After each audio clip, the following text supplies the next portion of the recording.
જોઈએ રાજકોટમાં લુખ્ખા તત્વો અને પોલીસનો જાણે કે ડર જ ન હોય તેવા દ્રશ્યો કેમેરામાં કેદ થયા છે.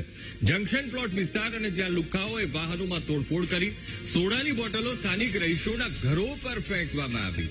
વાહનો સામસામે આવી જતા બોલાચાલી થઈ હતી અને મામલો ઉગ્ર બન્યો. એક સામાન્ય વાતને લઈને લોકોને ગુંડાઓએ પરેશાન કર્યા.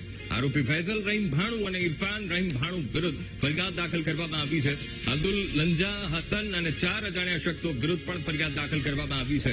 પ્રદ્યુમનનગર પોલીસે લુખ્ખા તત્વો વિરુદ્ધ કાર્યવાહી કરી. અસામાજિક તત્વોનો આતંક સીસીટીવી કેમેરામાં કેદ થયો છે. કેવી રીતે એક કેરેટમાં રહેલી બોટલો ફેંકી રહ્યા હતા સીસીટીવીમાં આતંક કેદ થયો છે. અને સાથે જ નાઇટ પેટ્રોલિંગ કરતી પ્રદ્યુમનનગર પોલીસની કામગીરી પર પણ સવાલો ઉઠી રહ્યા છે. સુરક્ષાની વાતો કરતી પોલીસના ગાલે તમાચા સમાન આ દ્રશ્યો છે.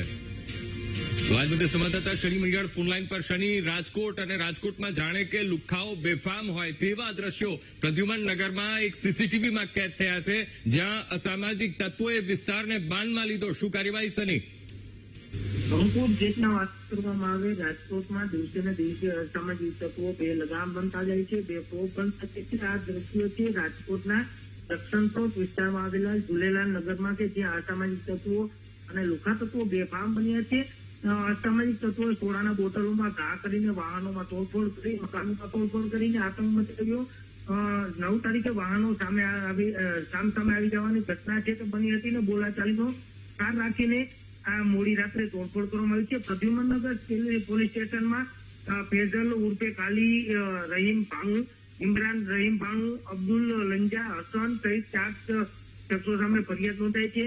લુખ્ખાઓની પોલીસનો કોઈ કોપ ન હોય તેવા દ્રશ્યોના સીસીટીવી સામે આવી રહ્યા છે. પોલીસની કામગીરી સામે અનેક સવાલો ઉઠી રહ્યા છે. પ્રદ્યુમનનગર પોલીસ રાત્રિ પેટ્રોલિંગ દરમિયાન શું કરતી હોય છે, સમગ્ર ઘટનાના સીસીટીવી લઈને અનેક સવાલો ઉઠી રહ્યા છે. જી અંકુર. જી બિલકુલ શનિ, સમગ્ર માહિતી સાથે જોડાવા બદલ આપનો આભાર.